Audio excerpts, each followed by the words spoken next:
Agora 4h24. No próximo sábado, dia 17 de outubro, será celebrado o Dia Mundial contra a Dor.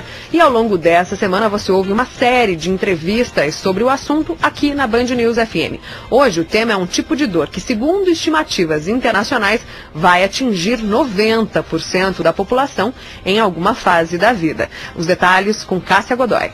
A dor nas costas nunca foi uma ocorrência rara, mas a impressão é que as pessoas têm reclamado mais desse tipo de incômodo. Quem vai nos dizer se essa percepção corresponde ou não à realidade é o Dr. Alexandre Elias, que é neurocirurgião, especialista em cirurgia de coluna do Centro de Dor e Coluna do Hospital 9 de Julho de São Paulo. Tudo bem, doutor?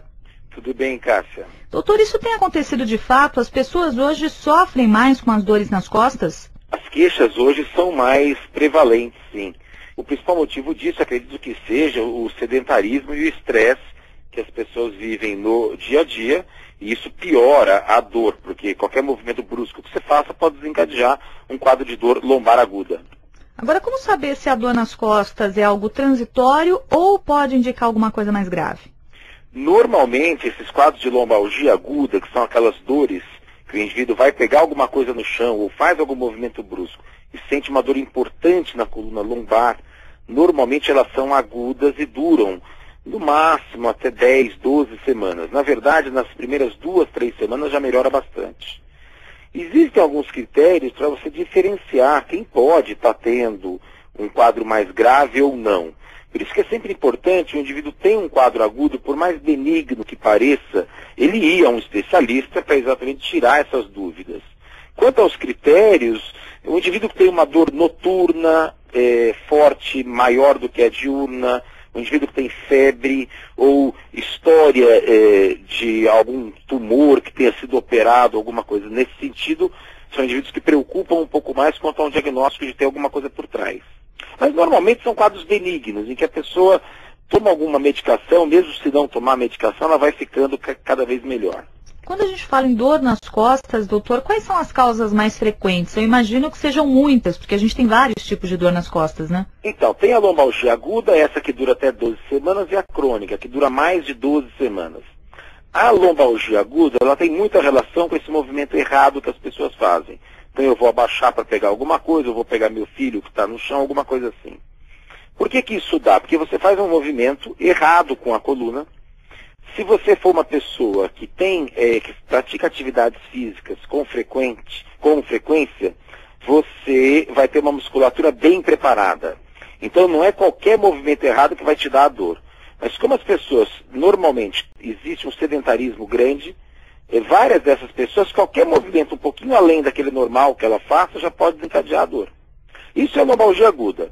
A lombalgia crônica é um capítulo totalmente à parte, porque aí sim você precisa de vários exames para tentar fazer um diagnóstico mais preciso. Isso nem sempre é fácil. E uma vez estabelecido um diagnóstico mais preciso, você atuar diretamente nas causas. Quando a gente fala em tratamentos, doutor, muitas pessoas temem as intervenções cirúrgicas. Algumas vezes eu imagino que elas sejam necessárias, mas elas não são o único tratamento para as dores nas costas, né? Não, as intervenções cirúrgicas não só não são o único tratamento, como são os últimos tratamentos a serem feitos. É muito importante você visitar um especialista em coluna, porque ele vai te dar todas as opções de tratamento. Agora, antes de você falar em cirurgia, ou mesmo falar em tratamento clínico, é muito importante você apurar o diagnóstico, tentar estabelecer um diagnóstico preciso. Por exemplo, tem pessoas mais velhas que todo ser humano, à medida que ele vai envelhecendo, a coluna vai sofrendo alterações. Mas isso não é doença, só é doença se trouxer alguma queixa ao indivíduo.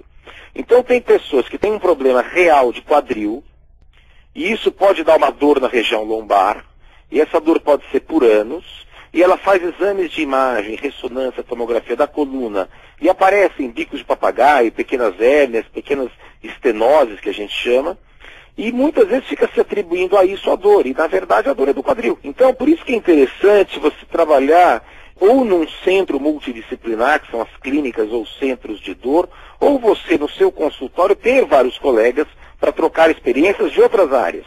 Então, por exemplo, nesse caso que eu te falei, um colega ortopedista com experiência em quadril, ele vai poder confirmar o seu diagnóstico. Outro exemplo muito comum é indivíduos jovens, em geral são homens, que tem uma dor muito importante pela manhã. E ele fala que ele anda, a dor desaparece.